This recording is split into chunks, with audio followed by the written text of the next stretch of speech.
সিরাজগঞ্জ শহরের প্রাণকেন্দ্রে ঝুঁকিপূর্ণ বিলবোর্ড নিয়ে জীবননাশের শঙ্কায় আছেন শহরবাসী। শহরের মিড আইল্যান্ডে সৌন্দর্য বর্ধন ও বিজ্ঞাপনের জন্য সিরাজগঞ্জ পৌরসভা এবং ভিউ ফাইন্ডার নামে প্রতিষ্ঠানের মধ্যে 5 বছরের চুক্তি হয়। তবে সৌন্দর্যের পরিবর্তে দুর্ঘটনার ঝুঁকি বাড়ানো হয়েছে বলে অভিযোগ পৌরবাসীর। দ্রুত সময়ের মধ্যে বিলবোর্ড দুটি সরিয়ে নেয়ার দাবি জানান তারা। ইউসুফ দেওয়ান রাজুর তথ্য ও ছবিতে প্রতিবেদন। বাজার স্টেশন গোলচত্বর থেকে নিউ ঢাকা রোড সিরাজগঞ্জ শহরের সবচেয়ে ব্যস্ত ও জনগুরুত্বপূর্ণ সড়ক।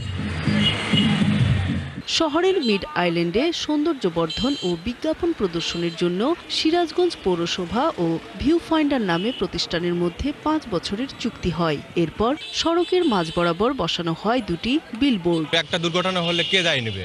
পৌরসভা কি দায়ী নেবে? পৌরসভা তো এত দিলে হয় নাই যে বিলবোর্ড সাইনবোর্ড দিয়ে তাদেরকে ইনকাম করতে হবে। দুর্ঘটনার কোনো কখন আসবে কখন হবে এটা বলার কোনো অপেক্ষা রাখে না। সামান্য ঝড় বৃষ্টি বা দমকা হাওয়ায় এই বিলবোর্ড ভেঙে দুর্ঘটনার আশঙ্কা রয়েছে বলে জানান এলাকাবাসী। ঝড় বৃষ্টির সময় যে কোনো মুহূর্তে এটা মানুষের উপরে, এই পথযাত্রীর উপরে পড়ে যেতে পারে। এই যে পৌরসভায় যে একটা সিদ্ধান্ত নিয়ে যে বিলবোর্ডটা লাগাইছে মেন শহরের ভিতর, এখানে একটা বাজার স্টেশন একা, আসলে এই জিনিসটা লাগানো ঠিক হয় নাই। এ বিষয়ে ঠিকাদারি প্রতিষ্ঠান ভিউ ফাইন্ডারের কোনো কর্মকর্তা কথা বলতে রাজি হননি।